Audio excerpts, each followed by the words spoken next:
Olá, boa noite, tudo bem?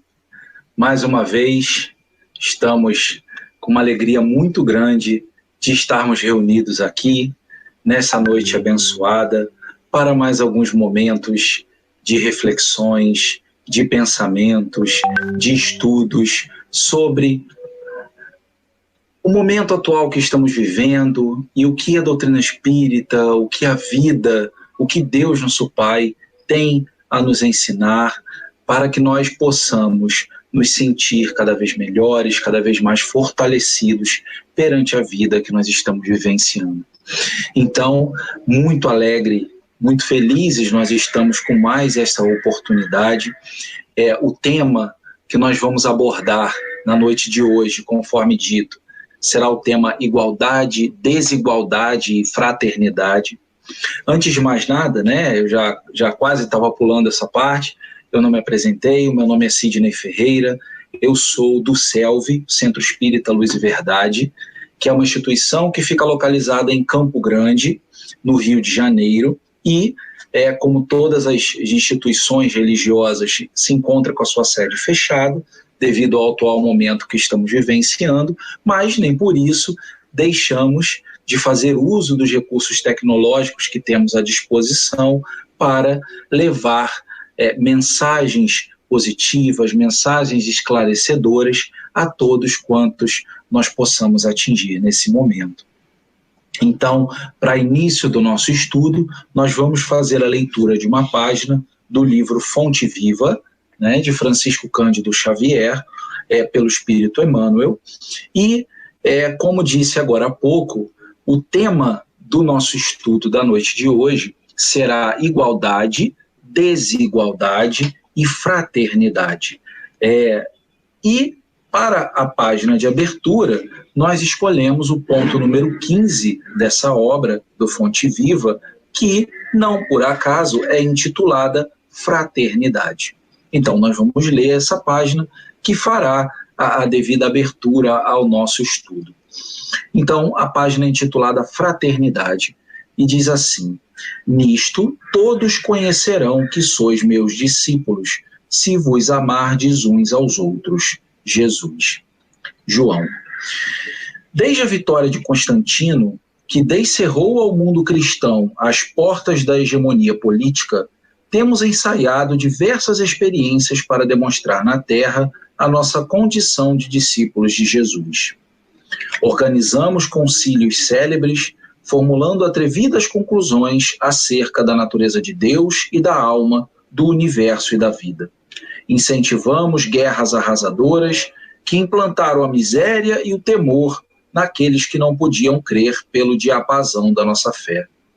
Disputamos o sepulcro do Divino Mestre, brandindo a espada mortífera e ateando o fogo devorador. Criamos comendas e cargos religiosos, distribuindo o veneno e manejando o punhal. Acendemos fogueiras e erigimos cadafalsos, inventamos suplícios e construímos prisões para quantos discordassem dos nossos pontos de vista.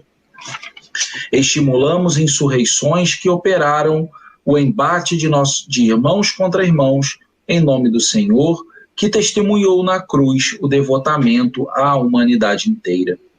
Edificamos palácios e basílicas, famosos pela suntuosidade e beleza, pretendendo reverenciar-lhe a memória, esquecidos de que ele, em verdade, não possuía uma pedra onde repousar a cabeça.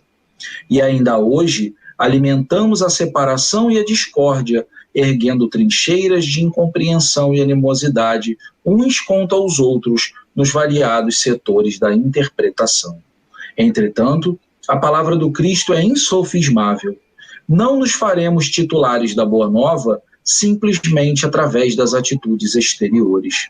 Precisamos, sim, da cultura que aprimora a inteligência, da justiça que sustenta a ordem, do progresso material que enriquece o trabalho e de assembleias que favoreçam o estudo. No entanto, toda a movimentação humana, sem a luz do amor, pode perder-se nas sombras. Seremos admitidos ao aprendizado do Evangelho, cultivando o reino de Deus que começa na vida íntima. Estendamos, assim, a fraternidade pura e simples, amparando-nos mutuamente. Fraternidade que trabalha e ajuda, compreende e perdoa, entre a humildade e o serviço que asseguram a vitória do bem.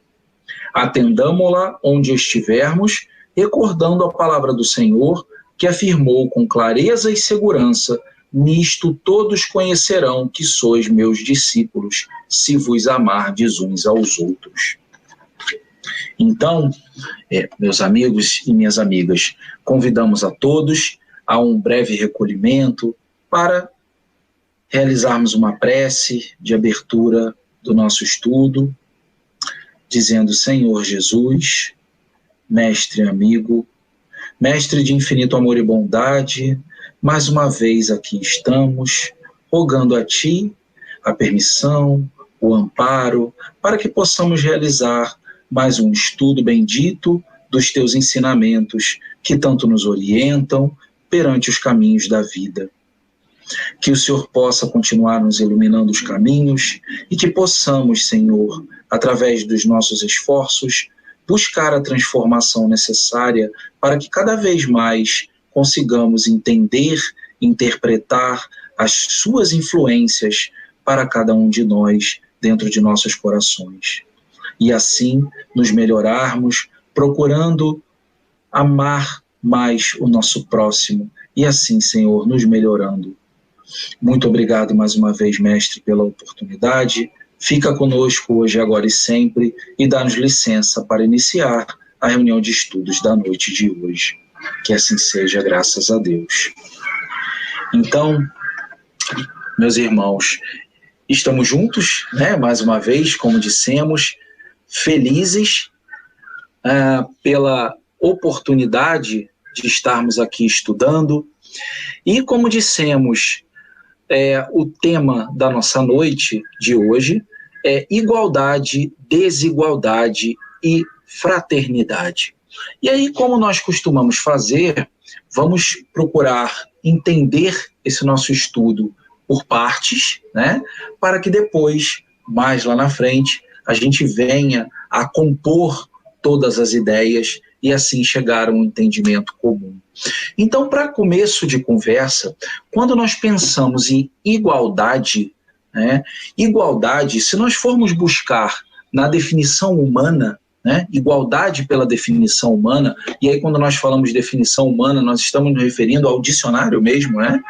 Igualdade, por definição, então, é o fato de não se apresentar diferença de qualidade ou valor, ou de, numa comparação, mostrarem-se as mesmas proporções, dimensões, naturezas, aparências, intensidades, uniformidades, paridade e estabilidade.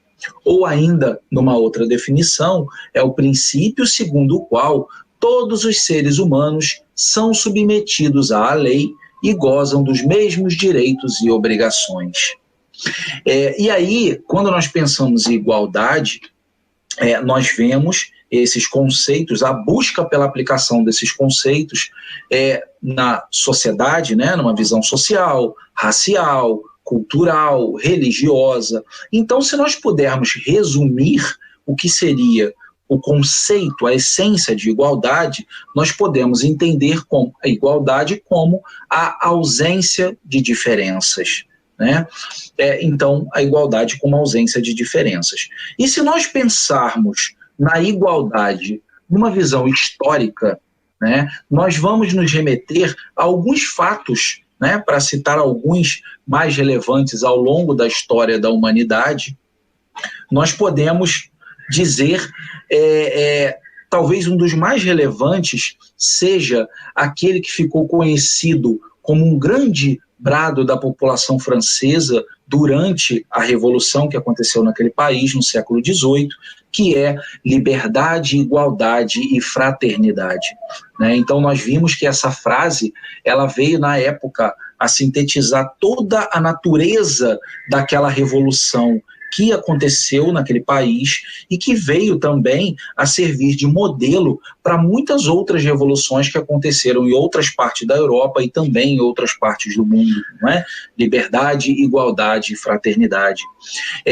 Nós podemos citar também como um outro fato histórico de busca pela igualdade, a própria abolição da escravatura aqui no Brasil, não é? Que foi nada mais, nada menos do que fazer com que todos entendam que os negros são iguais aos brancos, não é? Que somos todos iguais. E aí, assim, conseguindo acabar com aquele período muito doloroso da nossa história.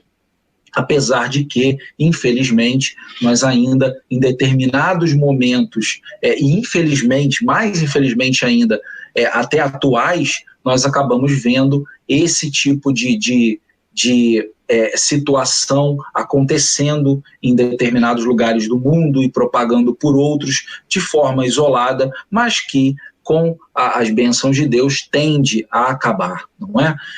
Nós podemos citar também o próprio feminismo, a luta pela igualdade de direitos das mulheres, que é uma luta que já teve um auge e que se estende até hoje em muitos setores da sociedade, como uma luta justa para que as mulheres tenham também os seus direitos. Nós podemos citar também o grande Mahatma Gandhi, com todo o trabalho gigantesco e de grande relevância que teve na libertação da Índia perante a opressão inglesa. Então, todos esses eventos e tantos outros que nós poderíamos citar tiveram as suas características de libertação e outras características, mas, na essência, a busca é sempre por fazer com que aquele que se intitula e se coloca como mais forte compreenda que aquele mais fraco é um igual. Então, a busca pela igualdade, a busca por fazer entender que as diferenças não existem nesse sentido de que um não deve se sobrepor ao outro pela força, pelo abuso de poder, pelo abuso de autoridade, de maneira geral, não é? E aí, se nós trazemos isso para dentro da visão espírita, que nós podemos entender o que seria a visão espírita da igualdade, nós temos uma máxima que nós podemos classificar. Somos todos iguais perante Deus, nosso Pai. Deus nos criou a todos da mesma forma e com o mesmo destino final, que é sermos perfeitos e sermos felizes. Então Deus nos criou assim. Deus criou a todos os seus filhos de forma igual, dando a todos as condições para chegarem lá na frente e atingirem a perfeição e a felicidade. Então essa é uma máxima que dentro da visão espírita resume o que seria essa visão de igualdade. E aí quando nós falamos desse conceito de Deus, da igualdade na visão espírita, da igualdade de somos todos iguais perante Deus, isso significa que ninguém possui qualquer tipo de superioridade perante os seus semelhantes, não é? Todos nós, pensando enquanto espíritos encarnados, todos se acham sujeitos aos mesmos tipos de dores, o processo de nascimento, desenvolvimento, destruição do corpo. Então nós podemos fazer uma analogia com aquela frase que diz que o sol brilha para todos. Então, independente de quem é a pessoa, independente da posição que ela ocupa, do que ela faz, se ela é uma pessoa boa, se ela é uma pessoa má, o sol sempre brilha da mesma forma para todos. Então, nós podemos transportar essa máxima para o somos todos iguais perante Deus. Então, o princípio máximo da igualdade parte de nosso Pai desde a nossa criação. E nós podemos, então, trazer essa definição que nós dissemos como a ausência de diferenças para uma definição mais completa que nos diz assim: a igualdade, então, é um sentimento que permite a cada um tratar o seu semelhante, qualquer que seja a sua posição social ou condição de vida, de forma igual, com amor, com compreensão e sem nenhum tipo de discriminação. Então, nós elevamos o conceito de igualdade a um conceito mais humano, mais pensando, né, no semelhante, no seu próximo e na forma como nós, idealmente, deveríamos nos portar em sociedade. E aí, nós vamos, então, verificar, e com relação à desigualdade, o que vem a ser desigualdade? O que vem a ser desigualdade? Será que, quando nós pensamos em desigualdade, geralmente, o que nos vem à mente é que a palavra desigualdade, ela acaba nos remetendo a algo negativo, não é? A desigualdade como algo que deveria ser igual.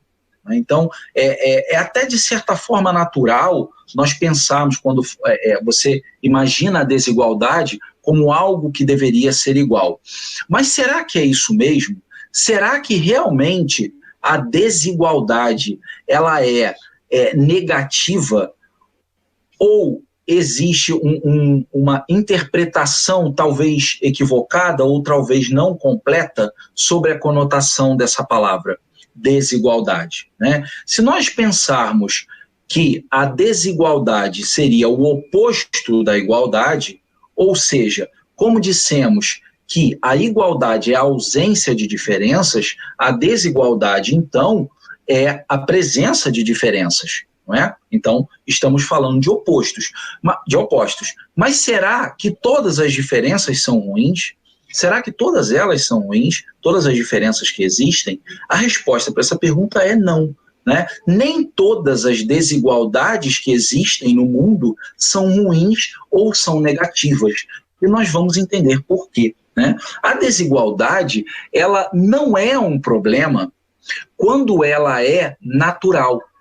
E quando nós dizemos natural, nós estamos querendo dizer quando a desigualdade é obra de Deus e não diretamente pela ação do homem. Né? Então nós podemos citar as desigualdades naturais que existem entre as pessoas no que diz respeito às aptidões que cada um tem, às preferências, diferenças fisiológicas, sociais e etc. A desigualdade, ela passa a ser um problema quando ela é gerada a partir da ação humana, não é? A partir da ação humana. Falando no popular, quando nós colocamos o nosso dedinho lá da forma errada, aí nós estamos causando problemas para nós e para os outros, né? E aí nós vamos ver, quando pensamos nós citamos agora há pouco as desigualdades sociais, e nós vamos entender um pouco mais à frente, falando especificamente desse ponto, que desigualdades sociais, elas tanto podem ser naturais, quanto não, quanto causadas pela ação errônea do ser humano. Mas vamos entender um pouco mais esses pontos.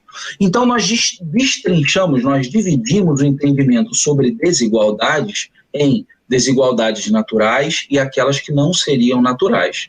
As desigualdades naturais, como dissemos, são aquelas que provêm diretamente da ação de Deus, né? Ou por sua permissão. E aí nós citamos, por exemplo, as aptidões. E esse é um bom exemplo para nós entendermos. As nossas aptidões, elas podem variar de duas formas, não é? Nós nascemos iguais, como nós falamos, há mais ou menos tempo, e cada um, conforme as suas obras, vai adquirindo mais aptidões ou menos em maior ou menor tempo. Não é? Então, as nossas aptidões são aqueles pontos da nossa vida, aqueles aspectos que nós demonstramos maior afinidade, maior interesse, maior habilidade, maior aptidão para realizar. E as nossas aptidões, Quando nós estamos em vida, elas não são iguais para todas as pessoas. Algumas pessoas têm aptidão maior para as artes, outras para trabalhos manuais, outras são mais voltadas à parte mais lógica, mais técnica, à parte de cálculos. Então, as pessoas, ao longo da vida, vão desenvolvendo as aptidões, as suas aptidões, e cada vez mais, à medida que nós evoluímos, nós vamos adquirindo mais aptidões. Sendo que, quando nós encarnamos, quando a nossa próxima encarnação está sendo planejada, as nossas aptidões não vão se manifestar todas a cada encarnação que nós estamos. Por quê? Porque as nossas aptidões, elas vão se manifestar conforme as necessidades daquela encarnação que nós precisamos passar. Então, se na próxima encarnação eu preciso reparar uma determinada falta, ou eu preciso me desenvolver num determinado aspecto da minha vida, é possível que muitas ou algumas das aptidões que eu já tenha adquirido em encarnações passadas, elas vão ficar meio que cobertas por um véu dentro do nosso esquecimento do passado, e essas aptidões não vão se desenvolver na encarnação atual.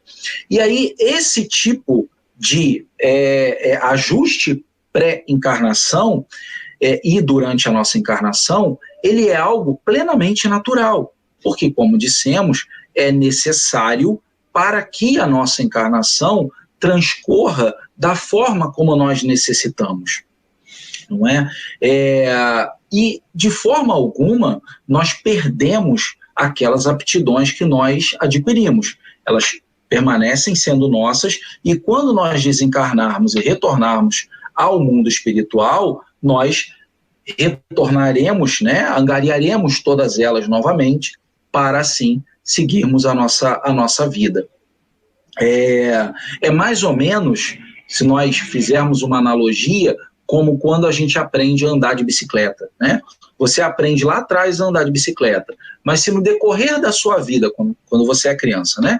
Se no decorrer da vida, quando você atinge a sua idade madura, se o andar de bicicleta não for algo apropriado ao ritmo de vida que você tem, você não vai usar aquilo durante um longo período da sua vida, da sua idade madura, mas, no entanto, aquela aptidão que você adquiriu lá atrás continua com você. Você não esquece, não é? Andar de bicicleta, aprender a nadar, você não esquece. Da mesma forma com as aptidões que nós adquirimos ao longo da nossa jornada como espíritos eternos. Então, essa explicação de desigualdade de aptidões que nós estamos dando é só para nós entendermos que esse é um indicativo de desigualdade entre os seres, que é uma desigualdade natural, uma desigualdade que não representa um problema entre as pessoas. Na verdade, está plenamente de acordo com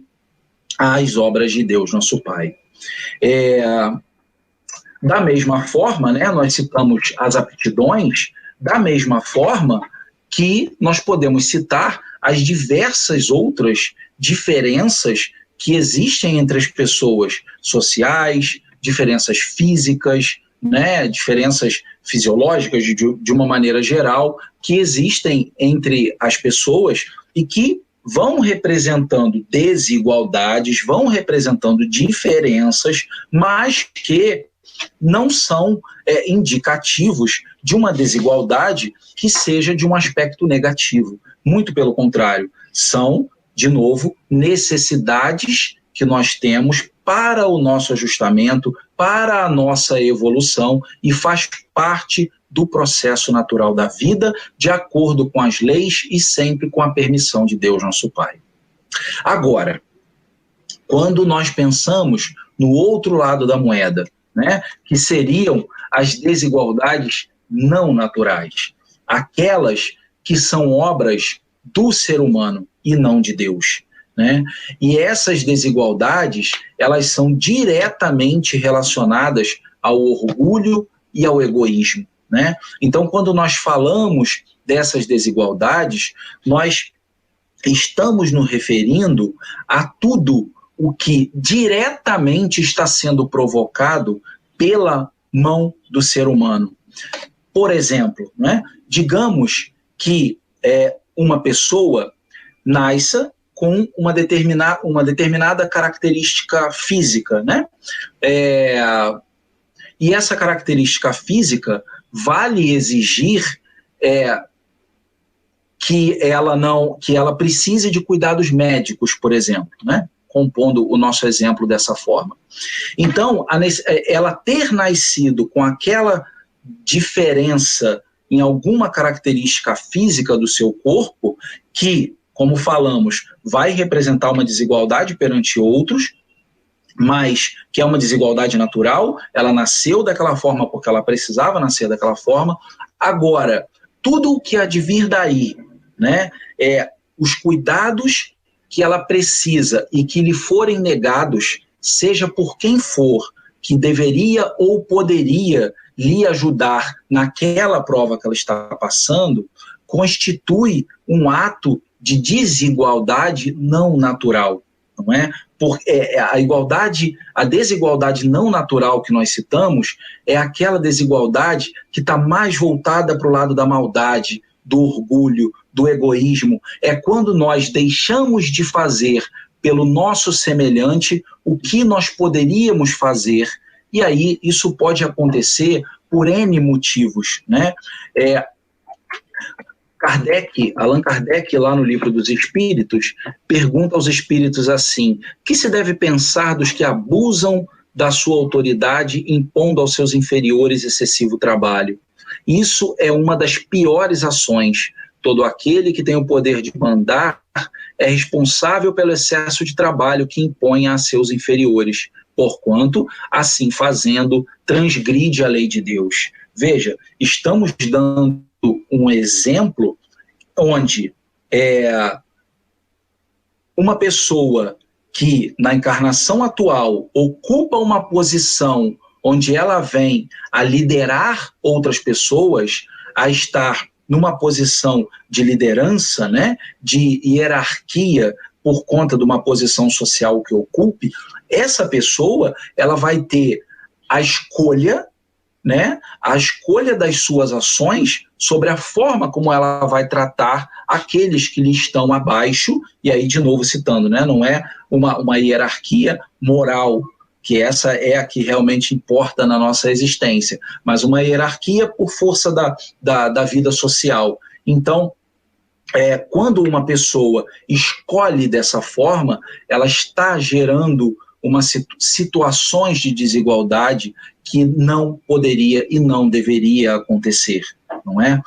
E assim, nós poderíamos citar muitas situações relacionadas a desigualdades provocadas pelo ser humano, não é? O fato de uma pessoa nascer numa condição de pobreza, por exemplo, onde ela não tenha recursos para se alimentar ou para vestir, o fato daquela pessoa ter encarnado naquela posição por uma necessidade da sua encarnação, por um aprendizado que seja necessário a ela, não significa que nós não possamos buscar a igualdade, buscar diminuir as diferenças e trazer para aquela pessoa um pouco mais de dignidade, né, na forma de ajudar como possamos, e, do contrário, aumentar aquela diferença, que é o que muitas vezes nós vemos acontecendo.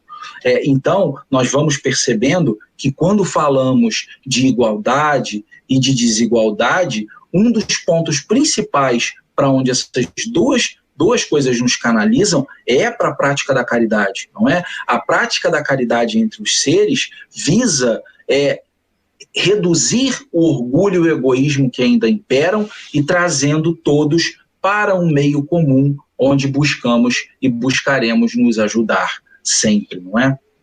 E aí, como nós estudamos dentro da doutrina espírita, a reencarnação somente com a reencarnação, na verdade, é possível nós entendermos a injustiça social e a desigualdade, como todo o resto que acontece. Por exemplo, Kardec também pergunta aos espíritos: será possível que um homem de raça civilizada reencarne por expiação numa raça de selvagens? Aí os espíritos respondem assim: mas depende do gênero da expiação. Um senhor que tenha sido de grande crueldade para seus escravos poderá, por sua vez, tornar-se escravo e sofrer os maus tratos que infligiu a seus semelhantes. Um que em certa época exerceu o mando pode, em nova existência, ter que obedecer aos que se curvavam ante a sua vontade. Ser-lhe-á isso uma expiação que Deus lhe imponha, se ele abusou do seu poder. Também um bom espírito pode querer encarnar no seio daquelas raças, ocupando posição influente para fazê-las progredir. Em tal caso, ele desempenha uma missão. Então vejamos que a reencarnação nos possibilita entender as injustiças sociais, as desigualdades, como todo o resto que existe, porque tudo, na essência, está relacionado com quem nós somos, e não apenas nessa vida, mas sim de todas as nossas vidas e de todas as nossas existências, não é? E aí, quando nós pensamos, né, tem uma historinha interessante, talvez alguns já conheçam, mas é interessante que a gente relate. Chico Xavier conta a história de duas senhoras, né, duas damas, que uma determinada ocasião foram assistir uma peça no Teatro Bolshoi, em Moscou, que é um lugar extremamente frio por natureza, né? E nesse dia elas viram uma peça muito comovedora, saíram emocionadas do teatro, e ao dobrarem uma determinada rua, né, em direção ao seu veículo, elas se depararam com um homem pobre que vivia na rua, dormia na rua, e notava-se que estava com muito frio, afinal era uma noite muito fria. Uma dessas damas teve o ímpeto da ajuda e tirou o seu casaco para oferecer àquele homem. E a segunda lhe disse para não fazer isso, porque aquele casaco era um casaco muito caro, não é? Era um casaco muito caro. E sendo um casaco muito caro, não seria interessante que ela dispusesse dele. Então, o que elas poderiam fazer vamos até nossa casa e nós mandamos de volta ao nosso motorista, trazendo mantimentos, roupas para ajudar aquele homem. Só que aí, elas, no caminho para casa, nas conversas, chegaram em casa, tomaram alguma coisa quente, trocaram de roupa, se envolveram em conversações mil e acabaram esquecendo. No dia seguinte, dormiram, né? E no dia seguinte, aquela primeira dama que havia tido o ímpeto de ajudar, ela se lembrou daquele homem e mandou o seu motorista, né, o seu empregado, levar as coisas para ajudar aquele homem no dia seguinte de manhã. E ao chegar lá, aquele motorista se deparou e ficou sabendo que aquele homem havia morrido de frio naquela noite. E aí diz Dr. Bezerra de Menezes para Chico: quando a caridade é muito discutida, o socorro chega tarde. E aí nós pensamos assim, que numa sociedade justa, essas diferenças somem todas, né? Essas diferenças que, por definição, nós chamamos de desigualdades, quando nós atingirmos um momento de sermos uma sociedade justa, essas diferenças deixam de existir. Se nós pensarmos nos excessos de recursos e de energia que são dispensados nas guerras, por exemplo, esses recursos e essa energia que poderia ser dispensada para diminuir as desigualdades do mundo, né? Quando nós pensamos assim, quantas coisas que muitas vezes são gastas pelas pessoas, né, pela sociedade de uma maneira geral, de formas completamente supérfluas, quanto que a sociedade desperdiça de forma supérflua, deixando de reverter, não tudo, mas parte de recursos direcionados a coisas supérfluas, àqueles a quem precisa, não é? Se nós pensarmos, mesmo na cultura americana, que é tão rica, existem aproximadamente não sei exatamente se esses números são tão atuais, mas existem mais de 20 milhões de pessoas na linha de pobreza, mesmo numa sociedade que é muito rica, não é? E muito desenvolvida. Então, se nós pensarmos nisso tudo, nós pensamos assim: por que Deus, que tudo pode, que nos deu a vida, que criou tudo que existe, por que Ele não acaba com as desigualdades? Não é? Por que Deus não acaba com as desigualdades? E a resposta para essa pergunta está naquilo que nós também estudamos na doutrina. Se Deus fizesse isso, onde estaria o mérito pela conquista de cada pessoa?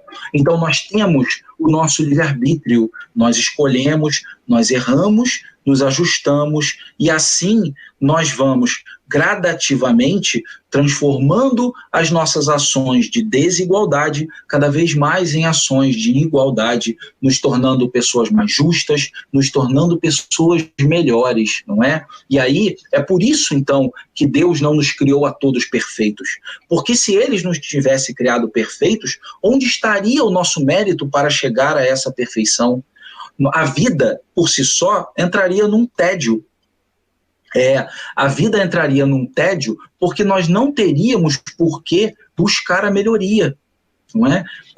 Onde estaria o nosso mérito pelo nosso esforço?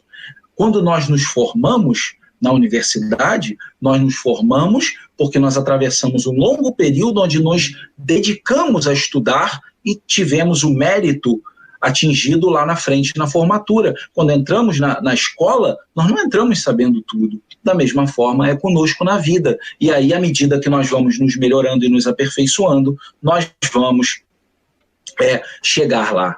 E aí, nós falamos de igualdade e falamos de desigualdade, não é? Conceituamos esses dois aspectos, pincelamos e unimos características desses dois aspectos. Agora, está faltando um aspecto muito importante do nosso estudo, não é? Que é a fraternidade. E aí, para falarmos sobre a fraternidade, nós vamos encontrar uma análise muito interessante sobre a fraternidade em um artigo publicado pela FEB, pela Federação Espírita Brasileira, há alguns anos atrás. Lá no início do nosso estudo, nós citamos a liberdade, igualdade e fraternidade, aquele brado da população francesa que se espalhou por tantas outras nações.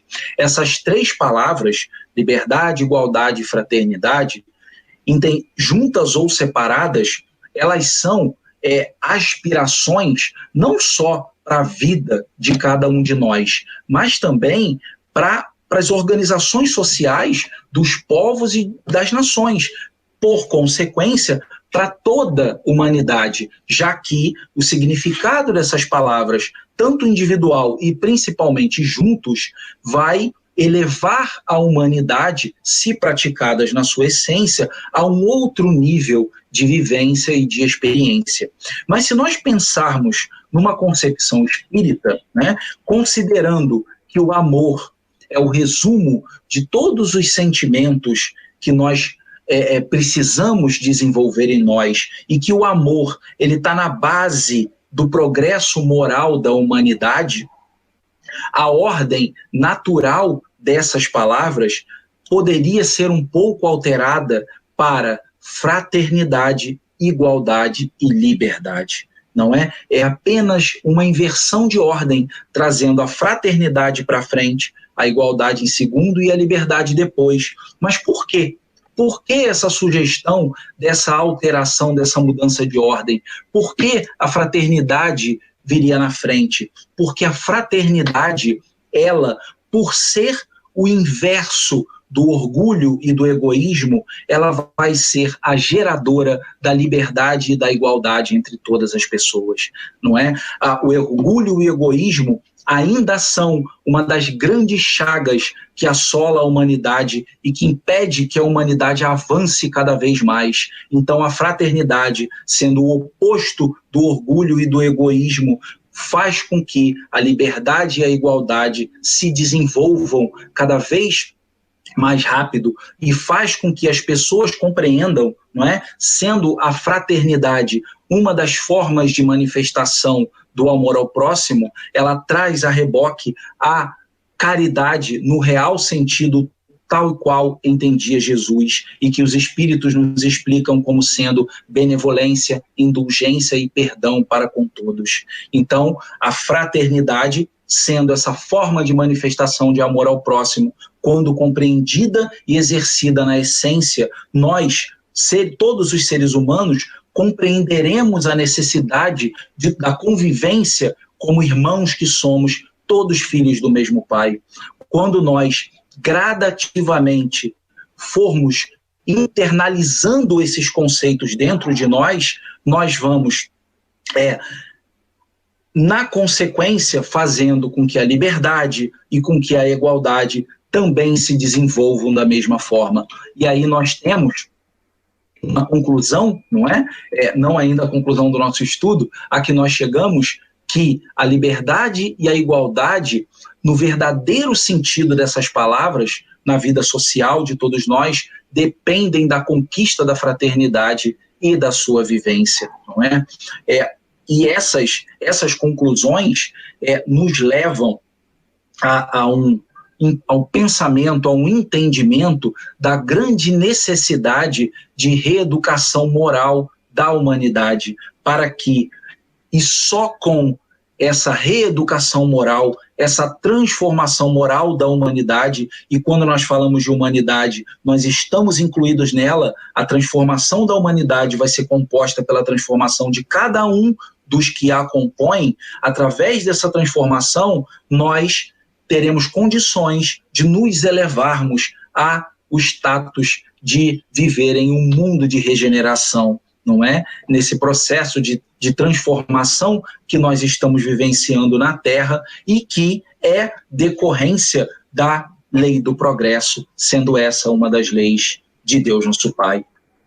Então, meus irmãos, como dissemos, não é? A fraternidade, na sua acepção mais pura, é a prática do amor e da caridade na sua real essência. São esses sentimentos que se opõem completamente ao egoísmo, ao orgulho e à ignorância. E a igualdade e a liberdade, vejam que nós nem estamos citando mais a palavra desigualdade, porque se nós internalizamos e compreendemos a fraternidade na sua essência, a igualdade e a liberdade vêm junto, deixando naturalmente a desigualdade de lado, e aí nos fazendo seguir à frente, não é? Sendo a igualdade uma decorrência natural da fraternidade. Então, e aí dessa vez sim, concluindo o nosso estudo, para a implantação desses valores morais no nosso mundo que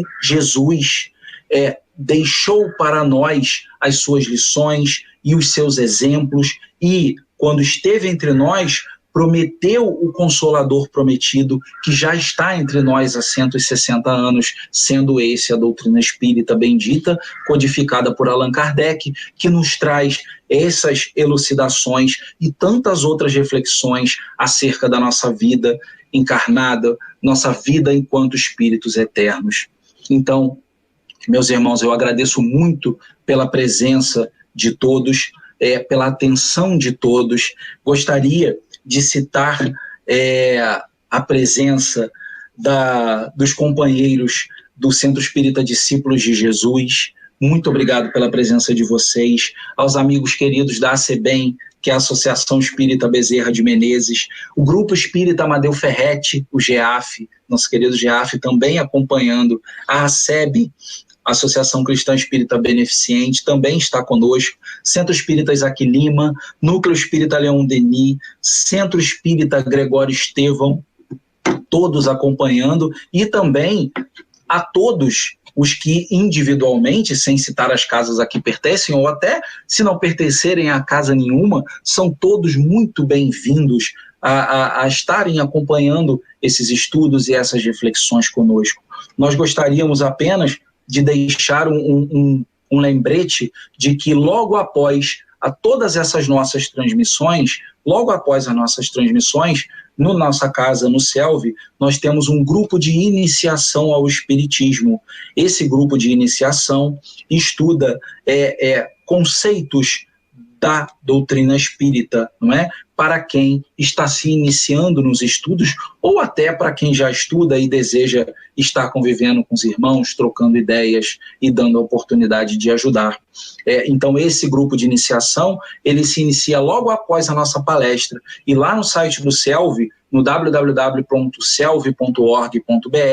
vocês poderão encontrar o link de acesso a esse estudo que, como eu disse, vai se iniciar logo daqui a pouquinho, assim que a nossa palestra acabar. É só clicar no link, você vai ser direcionado para uma sala virtual e gradativamente os companheiros vão entrar e o estudo vai começar. Então fiquem à vontade e sintam-se todos convidados. Então, mais uma vez, antes da nossa prece de encerramento, eu gostaria de agradecer pela presença de todos e deixando na mente de todos nós essa mensagem na noite de hoje, de que a fraternidade, ela é a oposição natural ao orgulho e ao egoísmo, e é a que nos vai fazer cada vez mais nos aproximarmos ao amor, à caridade, que é o que Jesus espera de nós todos. Então, meus irmãos, muito obrigado. Vamos fazer a nossa prece de agradecimento pelo estudo. Senhor Jesus, mestre amigo, mais uma vez, Senhor, elevamos o pensamento a Ti, agradecidos pela oportunidade do estudo na noite de hoje. Que nós possamos, Senhor, refletir sobre o que estudamos na noite de hoje e procurar, Senhor, colocar em prática no nosso dia a dia, proporcionando a nossa transformação íntima para que, a partir da mudança interior, nós vamos refletir também para o exterior. E que essa fraternidade, Senhor, possa inundar a todos os corações do mundo, fazendo de todos nós pessoas melhores. Muito obrigado, então, mais uma vez, pela oportunidade da vida e que a Tua luz se faça presente sempre para todos. Então, pedimos a Tua licença para dar por encerrada a reunião de estudos da noite de hoje. Que assim seja, graças a Deus. Obrigado e fiquemos em paz.